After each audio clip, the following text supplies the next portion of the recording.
हम सिर्फ सॉरी बोलने के लिए आए थे लाइव कि मैं अपने भाइयों से सॉरी बोल दूं। हम भाई सॉरी, इंस्टाग्राम पे हम लाइव थे तो कट हो गया था, इसके लिए सॉरी। इसके पहले जब हम लाइव थे तो एक लाइन मुझे दिखा वो,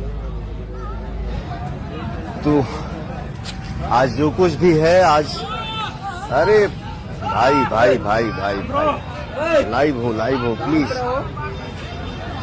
तो दुनिया के किसी भी कोना में हम लोग अभी जा रहे हैं, जाते हैं, घूम के आए, तो ये सब आप सबका आशीर्वाद है।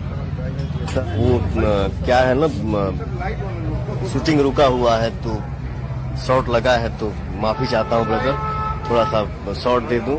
अगर केहू से बातचीत अगर 2 महीना 1 महीना 10 दिन से बातचीत अगर बंद भी हो तो आज का झगड़ा वो प्यार में बदल जाए। आप लोग, आप सब क्या, हम सब, हमारा सारा परिवार, हम लोग जहां भी रहें, एक रहें, खुश रहें, मस्त रहें और नाम कमाएं, आगे बढ़ें।